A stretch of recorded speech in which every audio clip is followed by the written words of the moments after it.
Hello Tech Genius, I am Ravi. Have you ever imagined a place where learning is as dynamic as the technology shaping your world? Then here's a deal. With iMatix, you can make sure the learning is exciting, impactful right from the beginning. You have interactive sessions with expert-led courses. In the world of tech, from data science to cloud computing, it's not just about a session, it's about doing, building, learning by solving real problems. So let's get started. The other day, we have looked into the application versioning. You generally look after versioning your application when you are going to get your application release. When the release might be a minor one or major one, or for a patch one, whatever it might be, we would all look at versioning the application that the existing behavior of the application shouldn't get affected. Whatever changes you might bring in, it could be new enhancements, new features, or it could be for your bugs or fixes that you have done, the defects that have corrected. Whatever it might be, we bring it as an additional layer as a new version for the application. Versioning your application means versioning your Rulesets indirectly. Because we don't have anything as code here, we call everything as rules. We try to increment the version of the rules in a new rule set. In this context, we have seen two different ways in which you can version your application. What are those? One is a lock and roll mechanism, the other is going to be the skimming process. Two approaches are there: lock and roll and skimming. How do you choose from among these approaches is depending upon the type of release that you are planning. Lock and roll works best for minor and patch increments, whereas skimming is best suitable when you're migrating across multiple major versions. You entirely need a new major version, you can go for the skimming.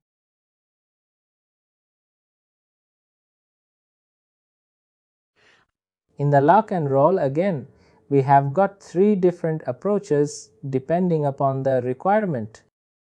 The first one is do not update your application, where only on the rule set level you get to see the new version, but the entire application level definition still holds the same. You don't get to see any difference on the application definition, but the rule set, yes, it is increment. Whereas the second option is update the application to include your new rule set versions. This time, along with the rule set, you are also updating the application. Whereas the third option is create a new version of my application. This creates an entirely new copy of your application. Along with your rule set increment, you also get to see another instance of the application available. And at this context, we should make sure that the appropriate access groups are correctly pointed to the designated developers. You might want only a few developers from your team to access the new version, whereas rest all should still continue working on the older version. We should make sure the access groups are pointed correctly with the appropriate versions. Because for my application now I can have more versions now. Multiple available versions are possible. A bit of care to be taken on the access groups level, because we can decide who should access what version of the application. With lock and roll, again, like I said, it's a separate wizard that completes versioning process. You can select what all you would like to lock, and what all you would like to roll. Always a good practice to lock your current version before rolling out. Then the second approach for skimming is where you entirely try to eliminate the unnecessary copies of the rules,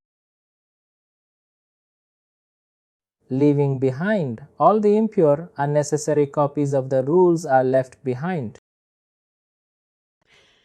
Taking ahead only a single instance, a single copy of each rule into the next major or minor high-list version. You get to have only one copy of each rule once you start your process of skimming.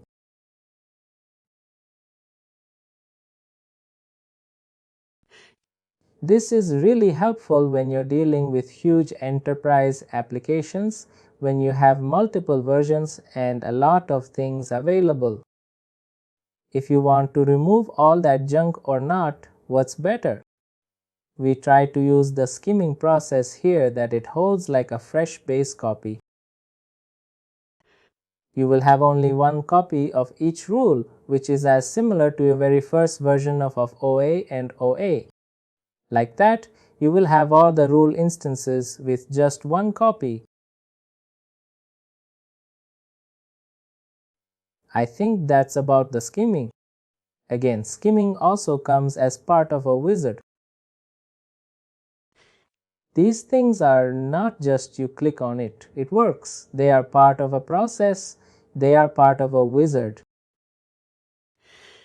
which we tend to do on an occasional basis or a periodic basis depending upon the releases that you have planned. I think yes, that's all about questioning. Any questions on this? Are we good with questioning?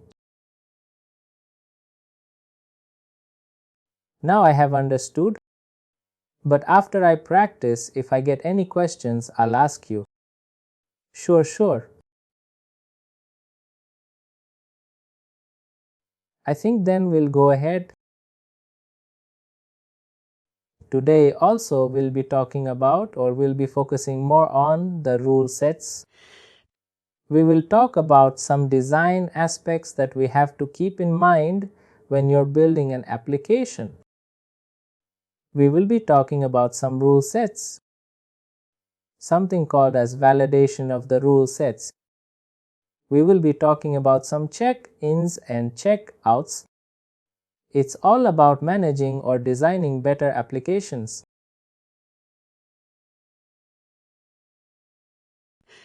CSA is all about just understanding the requirement and then just building the logic for it.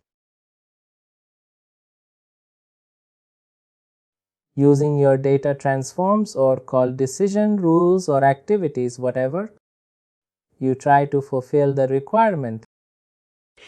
Whereas CWS is all about building better applications.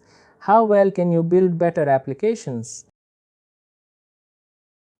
How well can you reuse some stuff? Or how well you can design something that it is more feasible or it is more maintainable? You start thinking in deeper aspects when it comes to the CWS. One such aspect we are going to discuss today is about these rule sets. The types of validations that we are going to have.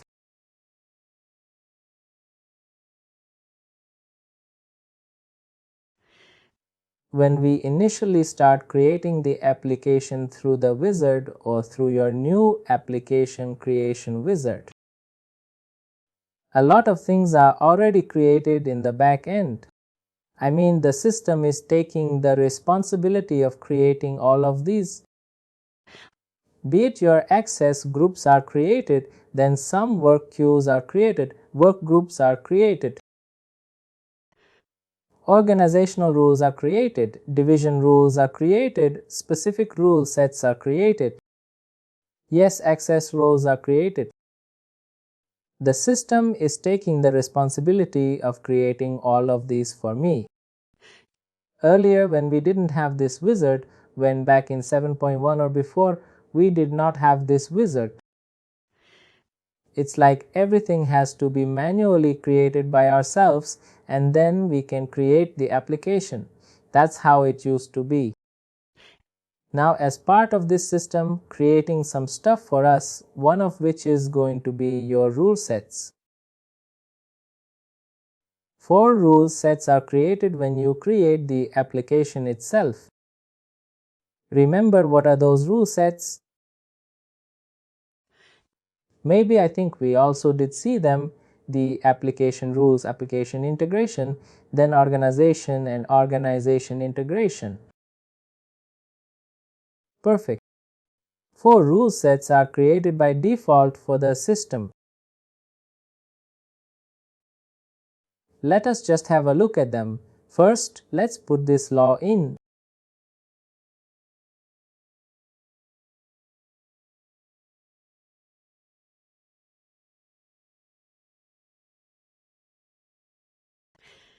Typically, they are your application rule set, application int rule set, organization rule set, and organization int rule set.